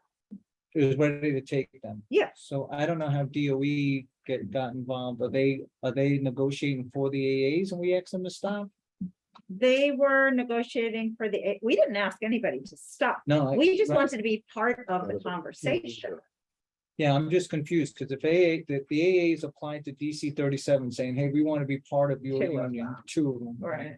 But let's just say that we want to be part of your union and DC 37 said no. That would seem to me the AA should be suing DC 37. I'm not sure how the Board of Ed becomes involved in that. I'm sorry, DOE, Department of Education. Maybe I'm not explaining this properly. Might. So for one, not all of the AAs want to be part of the union. Right. Oh, that's one thing. That's a huge thing. But We stay. like, I don't know how these things work, but like, it seems to me that if the DOE and DC 37 are creating these contract negotiations, Mhm. and that like we indirectly are going to now be manager, whether it's middle management or whatever, for a union employee, then like there's a lot of different rules that are going to change, like different than what they are right now, because the AAs are at will employees. Mhm. So that puts a lot of pressure on the councils and specifically on the presidents who, you know, maybe never had any experience with employees before at all and may not have had any experience with unions. And so there's like a lot to learn. And it just seemed that many of us who are now in the position of being presidents have had staff, do understand like labor law to some extent, do understand unions, and that like, why would we not be part of this conversation for the new role, the only employee that we technically have? But it's more than being just part of the conversation. We're actually advocating for them. For Article 7, in Article 78, we're saying stop. You So that we can overstep be your bounds. part of that conversation because they're making all of the decisions. I think it's important to say like a principal doesn't go and like write a contract when it's time to sign a contract. They are the overseer of the teachers in their building, those unionized teachers in their building. They're not part of that teachers union. But when it comes down to it, they're not negotiating those contracts. Like that's not on them. That's not their expertise. It wouldn't be fair to the teachers to rely on a principal who may, you know, I don't know. It's management and rank and file, and I think we're neither of those. I don't know. That's my take. My concern is a little bit that this is the greats getting in the way of the good. I just don't know enough about this. I feel like I need some consultation. I'm not comfortable. I wouldn't be comfortable being the petitioner. If my name, I just wouldn't want to, like, if you want to do it, yeah, okay. But I mean, we all have to kind of vote on this and I wouldn't want to be the petitioner. I'm okay with allocating money in the budget, maybe, but. But it wouldn't stop at this petition, right? So if you file the Article 78 petition to stop, right? So we're stopping everything. You're gonna have to go back again You're gonna, and file another you're petition. injecting yourself into a negotiation. That's what you're doing. You're saying you overstepped your bounds, we should be part of it, and then, but it's also kind of foolish to say you've overstepped your authority. Now we're gonna step in, we're gonna give you the exact same thing that the Board of Ed was gonna give you, or the Department of Education. I mean, what are we looking to give them? What are they fighting for? And are we willing to step in and help them? And if we don't know, then my suggestion would be just take a step back and either learn more about it or just say this is not our particular fight. I'm not really sure why DC 37, which is, I do have some experience with, they're hungry for members. So if they're not, there's got to be some reason why they're saying the AAs don't qualify for their union. And I don't know that, I am not a union lawyer at all. I'm not a labor lawyer. No, they're So not I don't saying know that. it, right, but They- just They are agreeing to it. And DC also, 37 wants. another wants them to- thing that might be an issue is that the contract for DC 37 expired already. Like they're Mhm. basically out of contract right now. Mhm. And so I don't know if like this is the reason that the contract hasn't been finalized or not, Mhm. but anything's possible. So I think the fact that they're out of contract is really problematic and that they would Mhm. want to make sure that contract goes through sooner than later. Yeah. So to this resolution point, so just based on my own experience, I was on the board of the co-op for years. And the porters, the maintenance workers were union employees, but they were responsible for reporting to the board. managing your employees is a whole different thing because you did not have any direct not responsibility, but you could not manage them just because everything has to go to the union. So now it changes, right? So for us, bringing on an AA that is part of a union completely changes our responsibility and what we need to be able, how we need to start the conversation. And that is very different, you know. So I guess we're right that at least we should be part of the conversation, but I don't know whether we should be part of at the back end in terms of what our roles and responsibilities are going to be. As the example, they're not supposed to work within a certain hours, right? So all of a sudden we have another meeting, it has to be approved to the union. Like it's not like, oh, negotiations, so can you come? It's not, there are strict rules and regulations for those employees, and you can't go beyond outside of those boundaries. So it's very hectic. So that's why that affects us as well, especially being the supervisors. It is. So I think that's what we need to consider and maybe have a discussion with DOE to understand what our responsibilities going to be for those areas going forward. Yeah, I mean, they, like, once it happens, and I do believe it will happen, then we would have a training from DOE. Maybe that's as much as we can possibly HR. Yeah. CEC, right? Right. So then, put a pause here. Okay. Okay. All right, what's the next item on the agenda?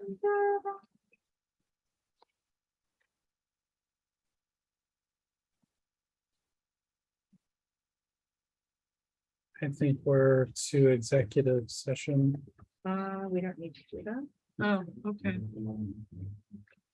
That was supposed to be about the lawyer, but we just discussed it. Oh, was that supposed to be all on executive session?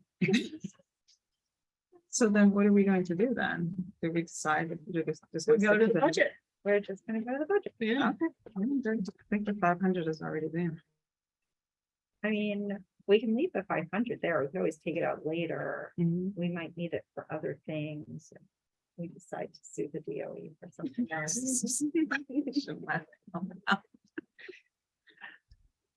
Okay. So are we looking at the draft or are we looking at the spreadsheet? Whatever you want to do is fine with us. Okay, yeah, it's getting close to time.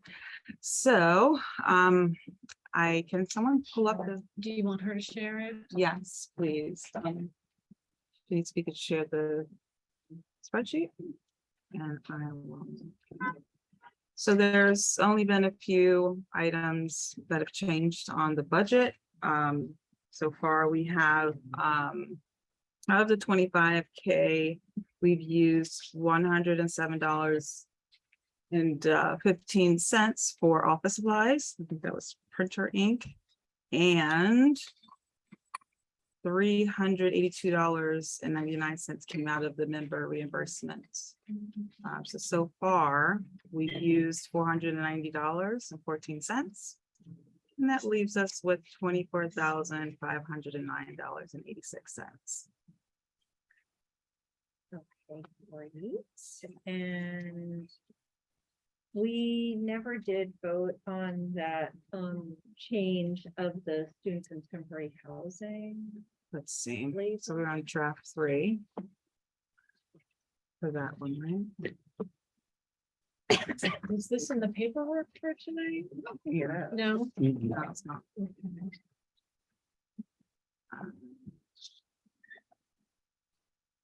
Is there a document I can go and quickly copy for everybody? Yeah, I can let's send you this here. Okay, thank you.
It's Shanice. It's sharing. No, It's it sharing. Oh, you can't wait for that. Okay.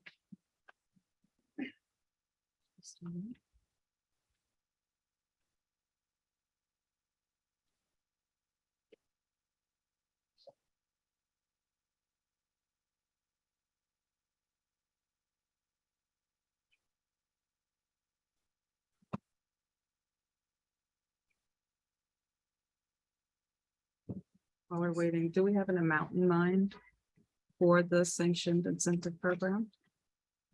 We still didn't. Budget, but we didn't have it there already? No, we just had the line we were gonna add. We had to look at the budget because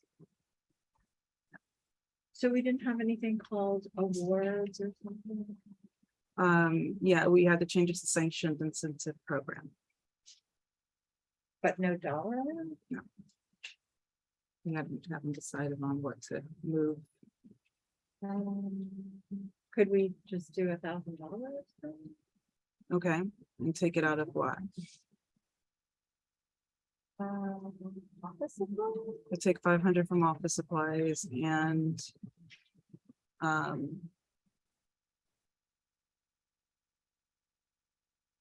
suppose we could test out the do you think we're gonna use the entire 5,000 for technology? No, I don't actually. So maybe I could take 5 from that. Yeah, computers were a lot less. Oh, they were. Really. Okay, so how about 500 from office supplies and then 500 from technology? Sure. Okay, let's change that now. Oh, Shanice, I wanted you to print the resolution, but that's okay. You can print that too, the budget resolution. But that's okay, print that too.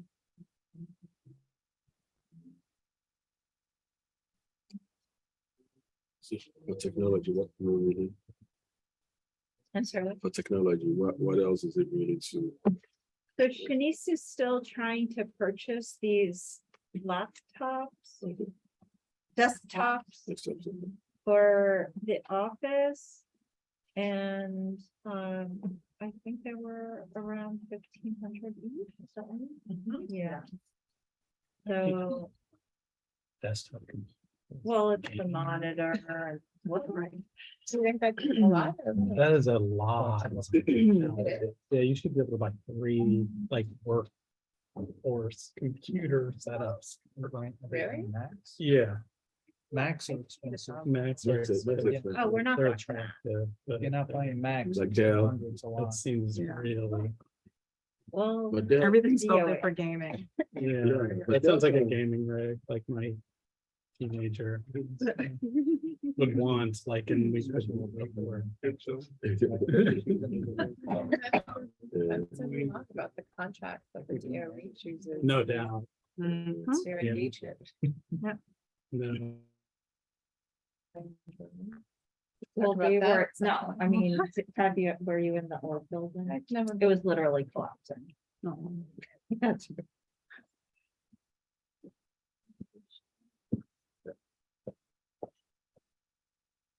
okay. The printer's not working. Okay. That's not technology. So I Yeah. had- Right. Thousand of. There we go. Alright, so I guess we just read the budget resolution. Out loud. Okay. I really can't. She might be able to see See that. that, yeah. Can we? But yeah, but not all the members are on a screen, Oh. so. They really need to have a copy of that. Printed, yeah. Well, I mean, we can just review, like, for the P card, which is the credit card that Shanice would be getting. Yeah. We were budgeting 2,000. Right. And that would stay like that. Yeah. And then Shanice, did you file for the P card yet? No. Oh, okay, so theoretically, we could still adjust that if we wanted to. Okay.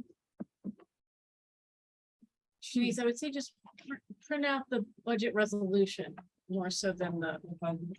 Yeah. Maybe we can project it onto that. screen. If we know which Coincidentally, one. I'm getting an email saying, please do not print this meeting unless. No, it's just coincidental. That's what she-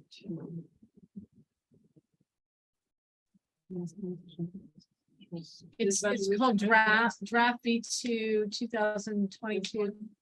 It should say 2022-23. Yeah.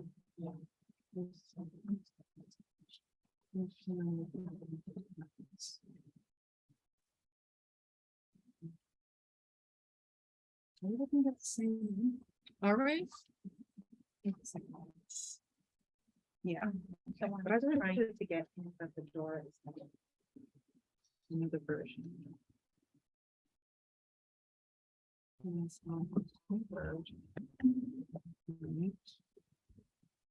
Or you can just email it to everyone. Oh, that's a good idea. Yeah, you don't want to print You it. can just read it. Well, on my screen. Yeah. Everybody is not before a computer, so they can't. share. We can share. Okay. Yes. Phones, I forgot about the Phone, yeah. forgot about the phones. Okay, I guess just email it to everybody and. You need to look on your face. It's just like, It's just. I forget about it, like I'm maybe. I'm still a paper. It's a paper print. What a Yeah. time to be alive. I buy books both in paperback, audiobook, and on my phone. I read them 3 times. I got some. On purpose, I'm like, I want it in every version. I want to listen to it. I want to read it. So how are you gonna highlight it? Yeah, how are you gonna highlight it? Highlighting Exactly. function. I have to put notes. Where do you put the postage? Right. I have to make my comments on something. For me, it's entirely talked about. I'll just see the function of it.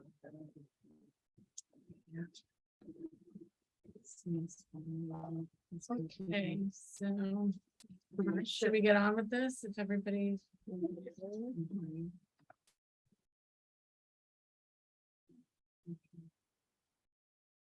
I'll just start reading So it. yeah, Everyone just has start it? reading it. Yeah. Okay, so this is a draft. But I'm reading version 3. Are we on the same one? Oh, I'm on I'm not version there. 2. I didn't know there was a Okay. version 3. Okay. Yeah, because I version, found it. okay, so then does everyone have version 3? Mhm. Nope, What? okay, Did you email them? Yeah, I got it. okay. Where are you sharing? On version 3. Okay. Yep, she got it. I don't have it either. Do we all have access to that? Is this of the, not the budget resolution, this is, Yeah, so this is the. oh, the budget, yeah, I have. Because there's July, right? So that's B2 and then August. Yeah, everyone has a copy of this. There's, Would you I don't drop it in the chat? I don't have it. Okay, let's do that. Let's drop it in the chat.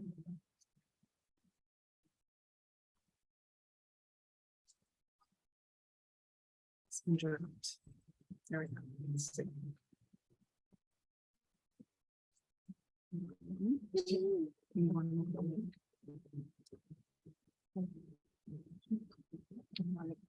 Really? On your, even when you're. Okay, so everyone's good? All right, so this draft is 2022 to 23 budget resolution version 3. August amendment. Whereas the annual budget for CEC 15 for the 22-23 school year is $25,000. Whereas on August 23rd, 2022, CEC 15 voted to approve their annual budget as follows. 2,000 to the procurement card, P card, $5,000 for members reimbursements and meeting expenses, $5,000 for technology, $2,000 for office supplies, $250 for administrative assistance, travel expenses, $250 for communication apps and templates, $500 for contractual services for interpretation services, $10,000 for CEC 15 administrative assistant AA salary increase. Whereas a budget amendment for, pardon me, 2022-23 is allocated as follows: 2,000 for the procurement card, P card, 5,000 for members reimbursement and meeting expenses, 5,000 for technology, which will be changing soon. Change that right now, right? That'll be $4,500. $1,000 for office supplies, $250 for administrative assistants, travel expenses, $250 for communication apps and templates, $1,000 for contractual services, which would include interpretation services and legal fees.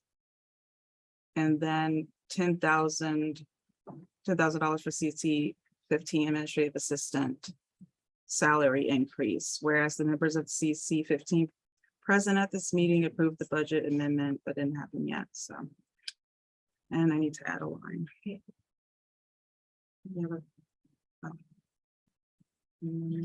So you're adding 1,000 for legal fees? No, for the the sanctioned, let's see.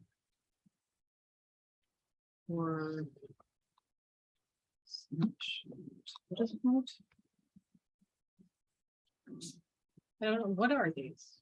This is Sanction like, we incentive talked program. about giving gift cards to, as, awards for the students in temporary housing for like perfect attendance. But you for can them. only give, what, $10? No, I think it's less than that. I think legally you can only give gifts of like $10 or something, right? To the So for how student, many students? no, Wayne told me, I think it was $20. I have a whole email. I thought we went, I feel like we go over this every year and it's like some very minor amount and we always say, forget it. Exactly.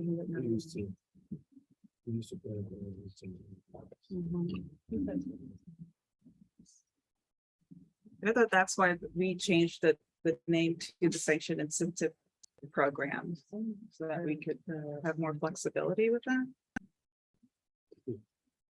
I don't know. We need Steve.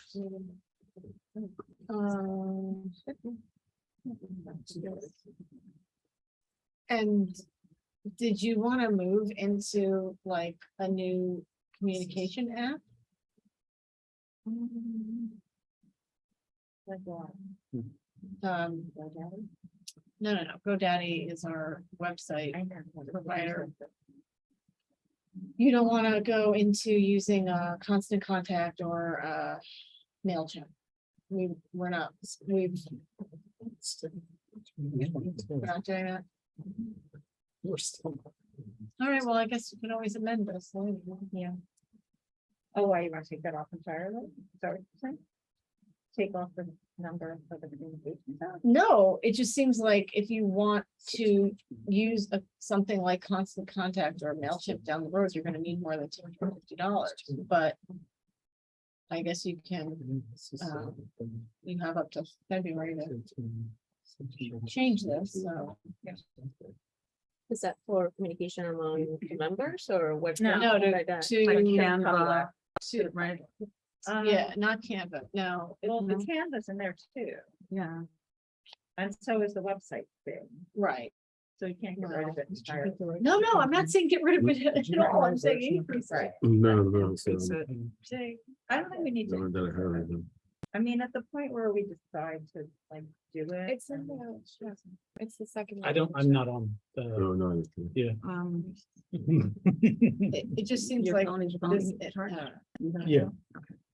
Seems to be fun. Or remove. Email her. Is, Email. is Right. $250 enough for travel expenses? That's been okay. I was in the data center. Shanice, how much did it cost you to drive to get home from the last meeting? Oh, you took a train. Wait, Okay, sorry, you took a car service from here to no, you took a train. Okay. Oh, all right. What are the rules? It's like you You're can, allowed to take it from here to To the the other bay, location, but you're not but allowed you to. Yeah, don't no, allow- no, so that's a Wait, different from the version. That's what we have. She Right. couldn't- the location, like I was gonna say. can you take it Yeah, one shot. back here? Yeah, she can take it back here, but the building's gonna be locked. All right. Okay, it seems like everybody's over this. Pretty much, yeah. So, Okay. should we just move to vote? Okay. On the budget. Yes. Yeah, sounds good to me.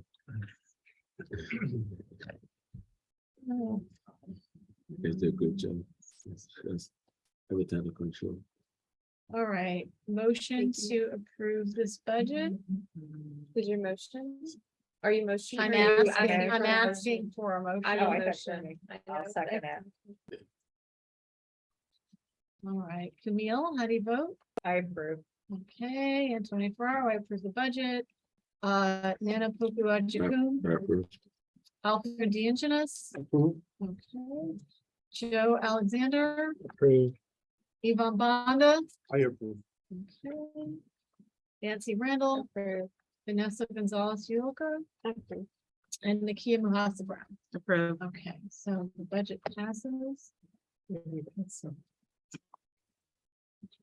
It looks like Tia Chelsea is not here to do the review of the draft bylaws amendment on hybrid meetings.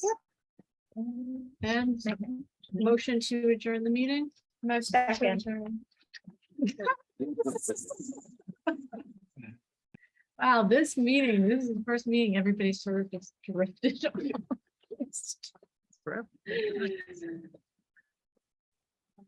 We are adjourning this meeting at 8:49. Yep.